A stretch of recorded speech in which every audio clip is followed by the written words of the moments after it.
Things have moved forward, and it looks to me like Bitcoin could be in a bit of a shaky position, but it's actually not a bad thing at all. I'm actually quite excited to see Bitcoin dropping if we do get that, and I'm actually going to be looking at buying a lot of Bitcoin if we do, because it might be one of the last times we see Bitcoin dropping sub 20k if we get it. So let me break this down for you. There's a lot going on in this video. I'm going to be focusing on the stock markets with the S&P 500 today, and I'm also, of course, going to be focusing on the dollar because they go hand in hand, but also just talking about one of the most common patterns that Bitcoin likes to produce when it's about to drop down, especially when it's been trending up, which is that it'll kind of trade in a pattern like this, set our high, deviate above it, and then come back down, consolidate and form a bear flag, and then drop down to our next areas of support. This, by the way, potentially looking like a nice area to be taking up some positions. So there's a lot that we're going to be covering in this YouTube video, and if you're excited for it, do me a favor and smash up the likes as you're coming on in this YouTube video.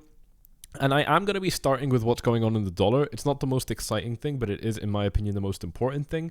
I was talking to you guys a lot about how this is a critical area of support for the dollar, and we didn't find any support here whatsoever ever since we kind of really penetrated this range about 3 weeks ago until just these last few days.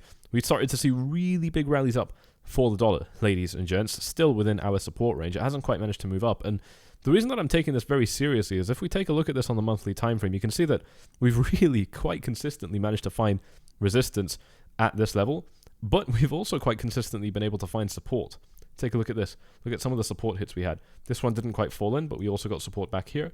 This was a huge rally of support that, I mean, absolutely took the dollar very, very high, and we saw more interactions with it here. We managed to get above it, come back down a little bit, bam, blast off a little bit more. Even just getting up to a level like 107 right now would probably decimate Bitcoin, at least to some extent. It's also worth noting that on the way up, if we look at this on the weekly time frame, we did come up above this level and then fall back into it to find support. It looks like we could be doing something similar right now, and I see this going one of three ways. Either, and you're going to love this because I'm going to actually outline every single possibility here just so we can prepare ourselves for it. Either we just kind of turn this into a nice rally up, or we end up trading sideways a little bit and then maybe down, or this just ends up being short-lived. Maybe we go a little bit higher and then we fall down. Now, I actually think that we're most likely looking at situations 2 or 3, most likely just something like 2, simply because the dollar is not that volatile usually. I mean, this takes a really long time, right? Since the high that the dollar set, that was September of 2022. We're now in February of 23. That's what, like 5 months ago now? The dollar moves really slowly, and I think that's an important thing to keep in mind. But if we are going to be looking at scenario 1, where we just kind of rocket up, which would still make a lot of sense, because, you know, we are in an uptrend. Let's not beat around the bush. I mean, this kind of, call it midterm trend on this, you know, relative time scale is very firmly upwards. You know, overall, yes, the dollar is down. You know, if we look at this really, really zoomed out, the dollar has been overall trending down, and so it certainly makes sense that we might continue that. But zoomed in a little bit more, we are in an uptrend. We really have been ever since this low right here, I think, in 08. And I think that with that in mind, you know, I mean, this was a huge, very, very strong rally up and a really good correction. You know, I mean, if you're bullish on the dollar, if you think that inflation is really going to get curbed quite well over the next kind of months and I guess maybe a year or two, then this is a really good sign. You're going to like this because you want to see these kind of pullbacks to show you that the market can keep rising up. The dollar has managed to retrace 50% of the rally that it produced from its lows back in 2021. And, you know, again, it's not the ideal fib retracement, but it's definitely still an important one. Let's actually draw this from 08 as well, and let's see if we have anything of significance here. Yeah, we've just kind of fallen down to the 3-3 level, just about, not quite. Yeah, it's hit or miss, you know, but it's certainly a deep enough correction to where this could be a good thing for the dollar. And why this is important is because if the dollar starts to rise up, well, that's probably going to spell some nasty news for the markets. And first of all, before I talk about the S&P 500, you already know where this is going if you've been subscribed to this channel for a while. I want to point out that the dollar has bounced very well, and Bitcoin just hasn't really struggled that much. Okay, I mean, Bitcoin from the top of this range to the bottom dropped by about 4.5%. From its absolute top to its absolute low has dropped by about 6.5%. It's really not that bad. You know, I really don't think that Bitcoin has performed that badly considering what happened to the dollar. The dollar is really shot up. I mean, this is the strongest bit of price action the dollar has seen in a short period of time. 3% within 4 or 5 days for a while. This rally right here, the dollar managed to move up by 2%.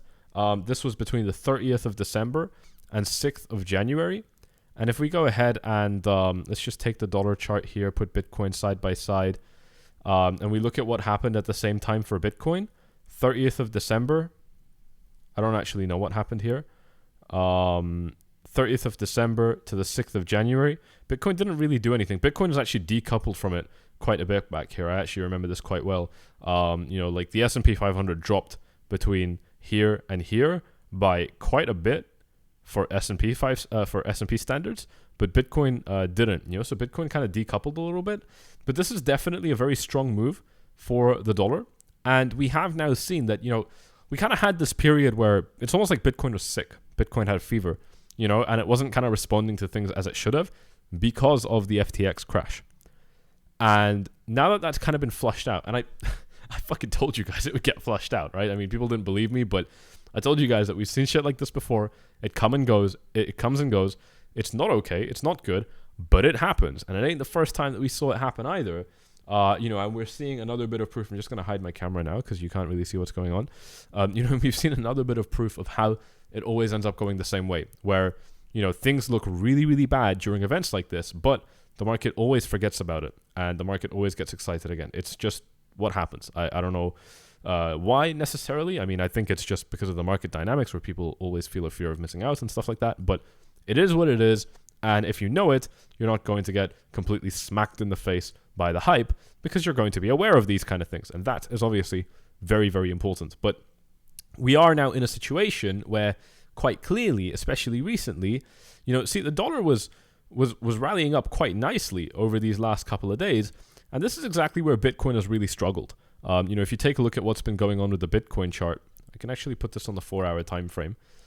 So it makes a little bit of sense. You can really start to see the dollar Bitcoin was ripping up over here. It's almost like the Bitcoin didn't care. This is actually one of the good things about Bitcoin is it hasn't necessarily needed the dollar recently in order to perform well. And again, that's kind of what we're seeing here is the dollar really shot up and we would expect Bitcoin to struggle a lot. But during that time, Bitcoin really just fell from, like here to here. 4.5%, 6%, really nothing that bad at all compared to some of the things we've seen previously.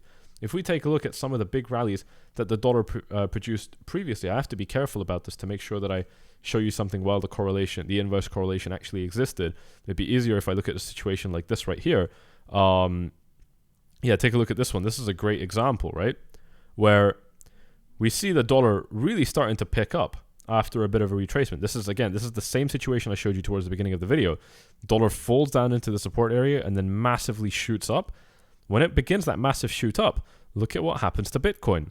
Very, very clear, ladies and gents, that when the dollar shows strength, Bitcoin tends to suffer. But when the dollar shows weakness, okay, in this case it was a bear market, but when the dollar shows weakness, Bitcoin tends to do well. This means Bitcoin was doing well. Given that the dollar was dropping down, it's a bear market. At some point, you have to admit that the best you can hope for is just sideways price action, not necessarily a reversal. But anyway, I think this is really good because the fact that the dollar has rocketed up very much over the recent days and that Bitcoin hasn't really struggled in light of that is a really good sign. And if we take a look at the S&P 500, we're starting to see something kind of similar. The S&P 500, I think, is fairly clearly starting to struggle, a lot more clearly than Bitcoin was anyway. If we take a look at the S&P 500 and the dollar, at the very same time, look at this. Dollar starts moving up, especially quite aggressively. The first leg that the dollar takes over here, nothing really happens. The second leg, S&P 500 really starts getting decimated right here, even with these scam wicks, right? And the S&P 500 is still open. It's going to close in the next 2 hours. So if depending on when you're watching this video and if you've got the bell icon checked so that you're watching it, as time-sensitive content just very close to its published time, you're going to see what actually happens here. But it's very clear that, the dollar gets a little wick down and then a wick back up, and the very same thing happens in the S&P 500.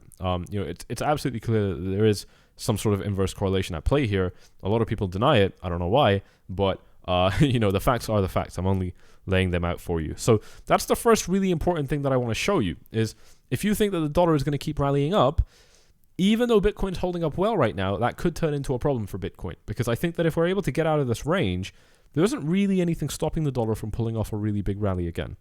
You know, there's a lot going in the dollar's favor right now, I think, to rally up, considering how strong this correction has been. If we end up doing something a little bit like this and then back down, that's our classic bubble pop, where we get our euphoric high followed by our bull trap and then dropping back down. That would make a lot of sense. I'm totally open to it. It would still mean that Bitcoin gets hit very hard. And this is the thing, or at least it might. I obviously don't hold the answers to the universe, but just based off basically all of fucking history, that would probably be a bad thing for Bitcoin. And here's the thing, is if we do end up dropping down, again, we'd be forming a very classic pattern that Bitcoin has already formed before. And there's something else that I want to show you that's also quite concerning. Again, there's warning signs right now. I mean, you know, we're seeing things that, you know, we would be naive to not pay attention to. We had this ascending channel, and you guys know how much I love my ascending channels and how reliable they've been for Bitcoin. And, you know, we traded in it quite well, but now we've fallen below it, and we've repeatedly found resistance at it as well. That isn't a good sign. You know, the fact that we previously found support at these kind of levels, and now we're finding resistance, and the fact that we lost bullish market structure. Again, this usually isn't a bullish market structure, but for Bitcoin, it is. You know, traditional finance, it's not. Bitcoin, yes, it is. And I've already explained why many times. I'm not going to go into that again. But, you know, with this situation, we are now below our support, potentially even finding resistance. This is a really strong indication that we could be looking to drop down. There are a few things that are saving Bitcoin right now. We have very strong support from indicators like the Ichimoku cloud. Daily EMA ribbon support is basically right with us at the moment. We're not quite there, but super close. These things are forming, you know, a compelling story to take some trades. You know, I think people are going to start getting a little bit scared. We are starting to see the fear and greed index slip a little bit.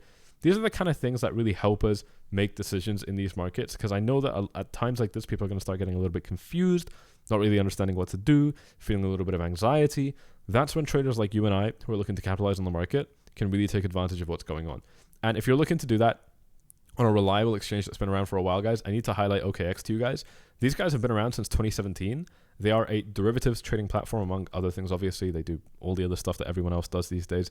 But what's really cool about them is you can get up to $30,000 in rewards, and you don't need to deposit millions of dollars to get it, or even hundreds of thousands of dollars to get it.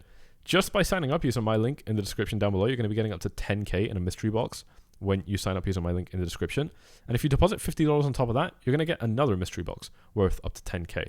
That's absolutely crazy. You're getting huge amounts of value for basically doing fucking nothing just by using my link in the description down below. And that is a very cool offer.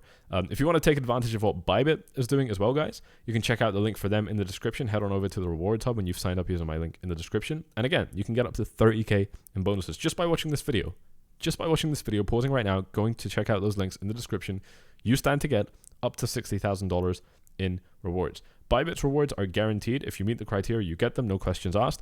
OKX's rewards are not guaranteed in that it's a mystery box. You can get $1 or up to 10K, right? But you know that you're getting something, and you know that you don't have to put much in either. You know, for Bybit, if you want to qualify for that fucking 30K bonus, you have to deposit $250,000 and trade, right? Not everybody has that kind of money laying around. If you do, it's well worth it, because that's a lot of additional firepower you can throw into your trades. You get $30,000 from Bybit to trade with. Slap that with 10x leverage, you're looking at a $300,000 position. You know, and the way leverage works, you'll make money really quickly with those kind of rewards. And the cool thing is, again, you don't have to do anything for it. It's like demo money. With Bybit, if you make money using this cash that they give you, you can take it home. It's free. It's your money. You can withdraw it. And if you don't make money, it's like demo money anyway, right? So it doesn't matter. And again, with OKX, the cool thing here is the requirements to earn these things are so easy. Like I said, deposit $50, for example. Super easy to get up to 20K in rewards, and then 30K, you know, is where you can boost it up to just by trading as well. Well worth checking out. And these guys have been around for a very long time. They've been around longer than Bybit. You know, so these guys really are super safe in my opinion, and well worth checking out. And I am also trading on this platform now as well. I want to show you something else. It is the long and short ratio. Retail right now, we've got 1.54 long positions for every short position. We've got 60% of traders retail going long compared to 40% going short. Similar story for top traders, although it is a little bit more evened out. And similar story on Bybit. We do have a slight majority of long traders right now instead of short. And again, I think that's interesting because, you know, usually, especially when retail is so heavily skewed in one direction, we're not going to stay in that direction. You know, they really are expecting that we drop down, that we continue up. Whereas we've got some very compelling signs, right? And the thing is we build a case.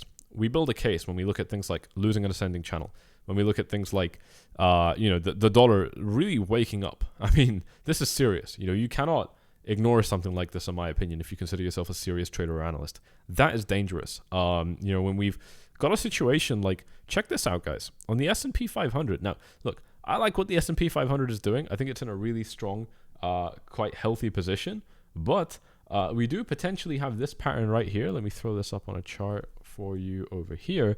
We do potentially have this pattern forming with the S&P 500 where, am I blocking anything? One sec, yes I am.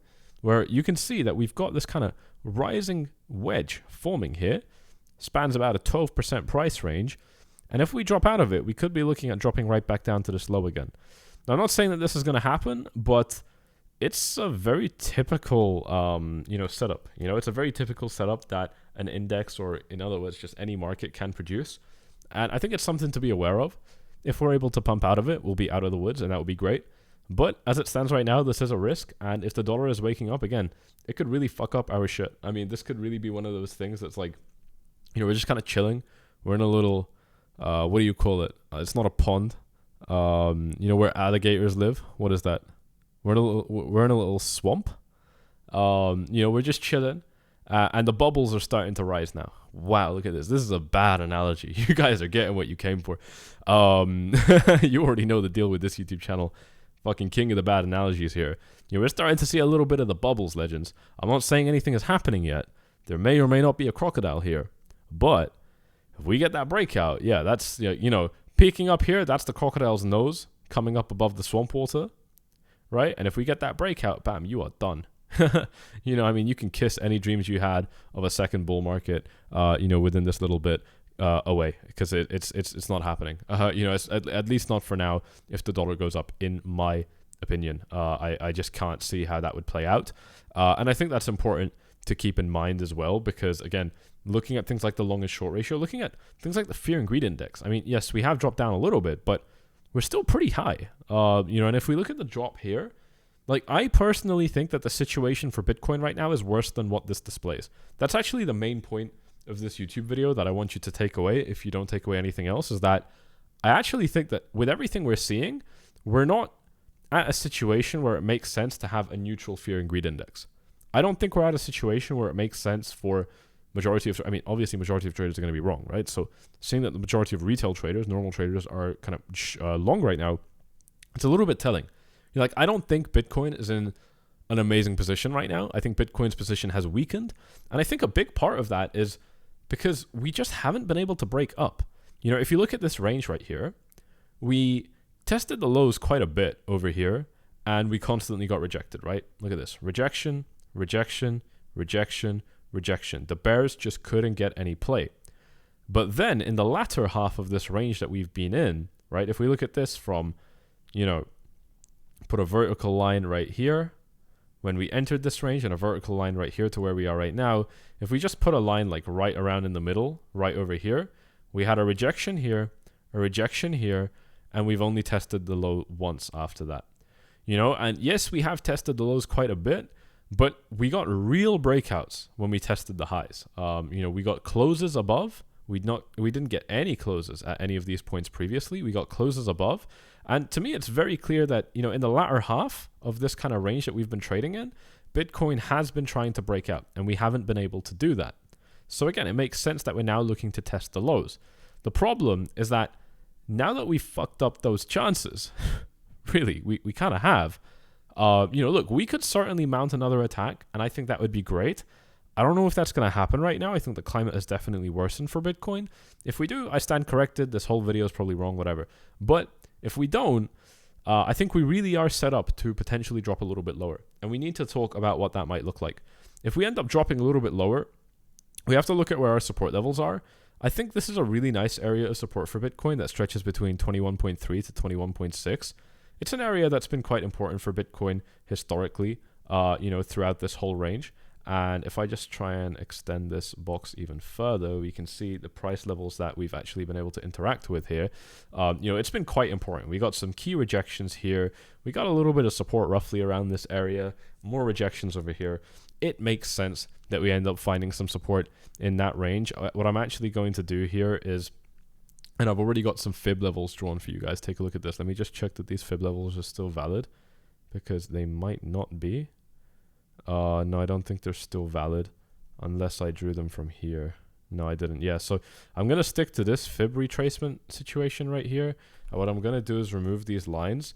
I also had them drawn slightly differently in a chart that I wanted to show you. Let me just bring that up as well. Yeah, I had it drawn from our other more recent low. Take a look at this right here. What's interesting about this, if we draw the fib from here up to our top, is that we've already kind of found support in the 236 level, and that's important because it kind of validates our Fibonacci retracement, right? We want to see that we're interacting with some important levels on it so that we can expect that we interact with others. It's not a hard and fast rule, but it's definitely something that I like to pay attention to. And we do have that 382 level right here at 21.2. I was talking about 21.4 as potentially being support. You know, so it's nice to see that too. You know, it's kind of roughly in the same area. A 382 retracement could be enough. You guys know the deal. I like 618 retracements the most. It's what Bitcoin respects the most as well, in my opinion. Although, to be fair, in the recent years, 382 has been way more important than it ever was before. 786 is what kind of sits at $18,000. And, you know, it's slightly different if you draw it from the absolute low. It doesn't really matter. The 382 level is still more or less in the same place. The 33 level is still more or less in the same place. The 618 level's still more or less in the same place as well. It really just depends on how aggressive you want to be with drawing this. I think both make a lot of sense for this situation in the market that we're in right now. However, you know, what it does mean is that we are still quite far from good support levels for this market, right? We still haven't quite fallen down to anything particularly great. And if we are looking at falling down to levels like the 618 retracement, which, by the way, if you guys haven't been subscribed to the channel or you've just otherwise missed it for some reason, this whole range is really important, stretching from 18.6 up to about 19.5. It's actually the same range that I've had drawn on this chart for a very long time, 18.4 to 19.5, the very same range. This is a really important range for the market, in my opinion, because it is where we consolidated for a very long time, and it's where we found a lot of very important support. So yes, while we did blast through it as resistance, I think it's totally fair to expect support down here. The problem is that if we drop down there, we're going to lose a lot of support. We're going to lose our Ichimoku cloud, right? Because at the moment, our Ichimoku cloud at its low is at 22.3. So that's really close to where we are right now. It's only about $800 away.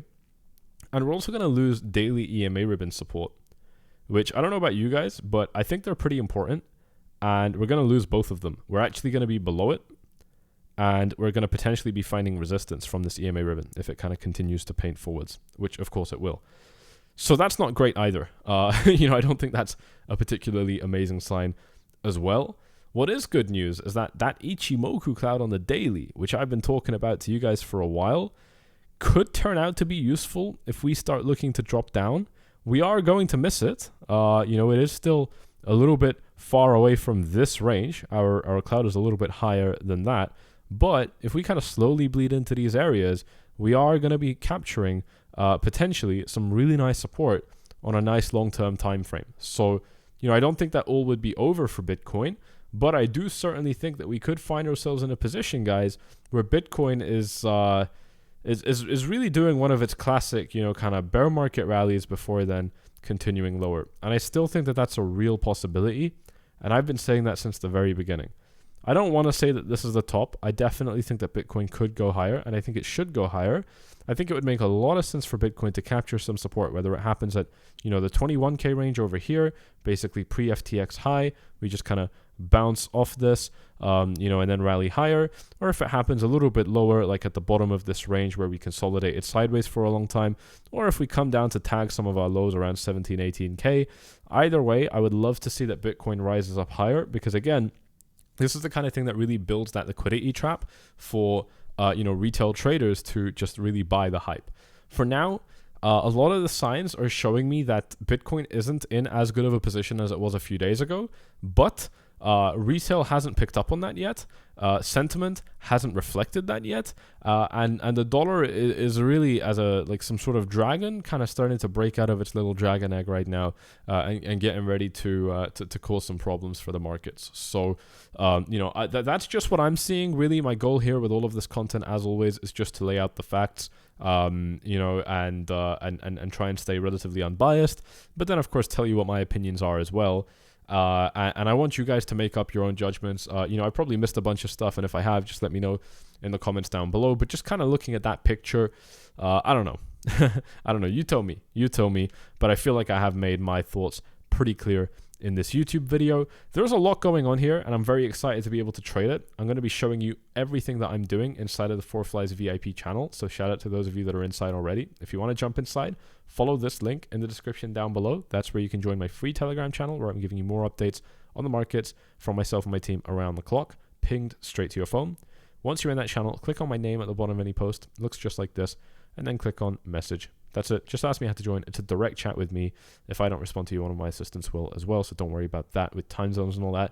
And I really hope you have enjoyed this one. If you have, you know exactly what to do. Hit up the likes, subscribe, tick the bell, do all of that good stuff. Take advantage of these enormous bonuses with OKX available to you through my link in the description down below, and Bybit as well. Both exchanges that I'm using right now. Bybit I've been using for many years continuously, but OKX have been around for longer than Bybit. Both absolutely phenomenal choices, and you need backups. You need to be trading on multiple exchanges if you expect to take your finances seriously, because it's just good financial hygiene to have your eggs spread out in different baskets. All right, guys. Hope you've enjoyed this one. You know exactly what to do if you haven't. I'll see you all in the next one. Cheers.